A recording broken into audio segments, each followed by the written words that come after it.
Meanwhile, Hillary Clinton is still talking about why she lost to President Trump in 2016. Now she's offering some advice to the Trump administration officials who may find themselves caught up in House Democrats' impeachment inquiry into the president. Watch. I'm a serious person, but I'm also a fun person. But I think I probably came across as too serious. My job, especially as a woman and the first woman to go as far as I did, that I had to help people feel good about a woman in the Oval Office, a woman commander-in-chief. And so I may have overcorrected a little bit. Many in the Nixon White House and administration concluded was the right thing to do was tell the truth. Yeah. Tell the truth. And that would be advice that should be given to anybody caught up in this. Let's bring in the power panel, shall we? Leslie Marshall, syndicated radio host and Fox News contributor. Lars Larson is back. Good to see you, syndicated radio host as well. I'm guessing at different times on different networks because you guys are different.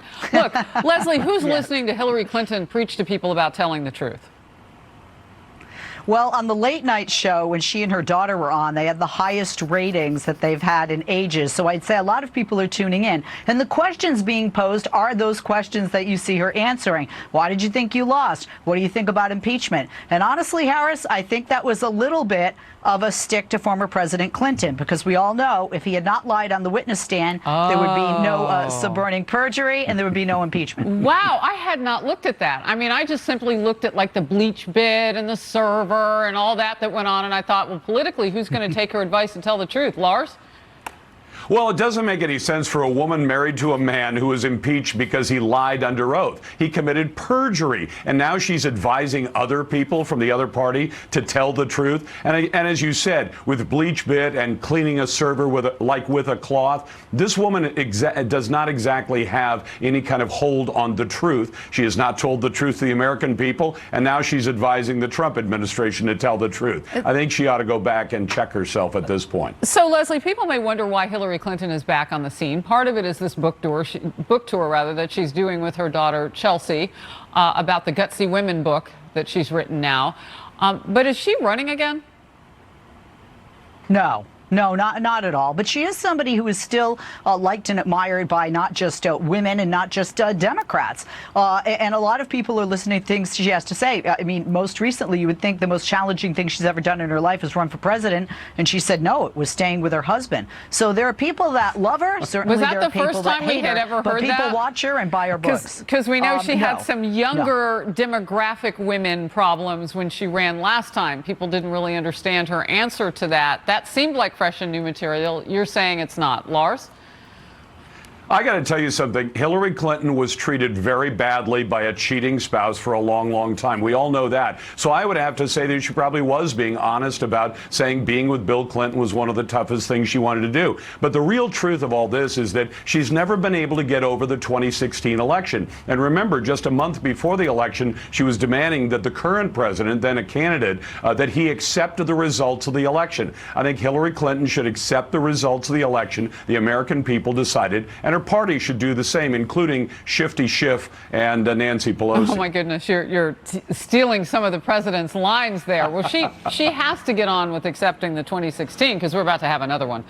You know what else? I'm about to bring you back. So sit tight, both of you, Leslie and Lars. Thank you. Power panel back for just a couple of moments now. Leslie Marshall, syndicated radio host and Fox News contributor. Lars Larson, syndicated radio host as well. Lars, I'm going to come to you first.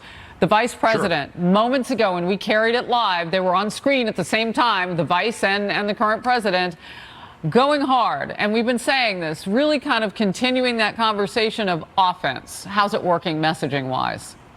I think it's working fine because Nancy Pelosi promised a vote on impeachment by Thanksgiving, and then she found out they launched this impeachment last week on the basis of the complaint. I don't think anybody involved in that complaint, including the unnamed complainer and Adam Schiff, who apparently knew about the complaint before it was even filed, expected that the president would release the transcript. Once the transcript came out, it basically, well, it caused the impeachment bus to run out of gas. They've already run over Joe Biden and his son, but I think it's running out of gas, and I don't think the vote's going to happen. So I'm not surprised to see the president push hard on this because they are really attempting a coup, and it's just dead wrong to use it for this. You know, Leslie, part of the narrative among Democrats today was to say, well, is the president really yoked with the vice president in terms of whether or not that was the right call to make in July to ask the leader of Ukraine to help investigate through his prosecutors, the Bidens? And so there was this play-by-play going on. Well, are they on the same page? Did he just throw Vice President Pence under the bus?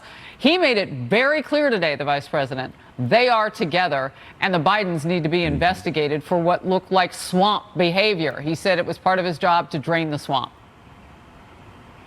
Well, yes, they're very together, but they're very together on not giving out facts, because the Ukrainians actually investigated Burisma Holdings prior to Hunter being there. Joe Biden didn't get on the phone and say, hey, just fire this guy alone. This was part of the International Monetary Fund that asked for this, our European allies that asked for this, and other international organizations that asked for this. So I'm all about the truth, and the truth is the timeline and the accusations don't have any evidence to back that up. It's good for campaigns, but quite frankly, it's also good for Joe Biden, because every time he comes out hard against Trump, he seems clearer and he gets more money in his campaign war chest. Go ahead, Lars.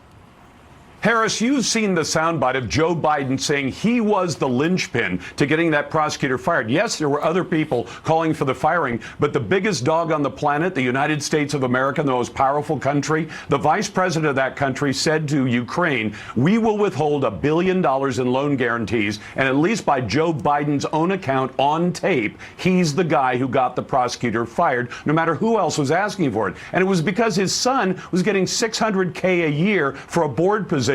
On the biggest boards in America, you make $100,000 to $200,000 to be on a board of directors. Check me if you don't believe me. They're paying his son 6 times as much money to be on this board. They were buying influence with the vice president, Joe Biden, and Biden hasn't sufficiently explained that. All right. The vice president moments ago, Mike Pence, said his predecessor had a son on an energy board of a company without the resume. I'm paraphrasing a little bit there. While his dad was leading conversations with Ukraine, it is about time that they be looked at. Leslie, I'll give you a last word here. Again, look at it. Let them look at it. There's not going to be any. Let them look at it. So an investigation would be fine. I have no problem with that, because all the investigations that have been done by Ukrainian officials thus far don't show that Joe Biden or Hunter Biden have any issue. All right. I'm just curious. Can he stay focused? Yeah, they're trying to pull the focus, and that's actually why Elizabeth Warren is gaining in the polls, Harris, is she's focused on the policies, and Joe Biden needs to get back to that. She's gaining in general, too. Leslie Marshall, Lars Larson, I'll bring you both back.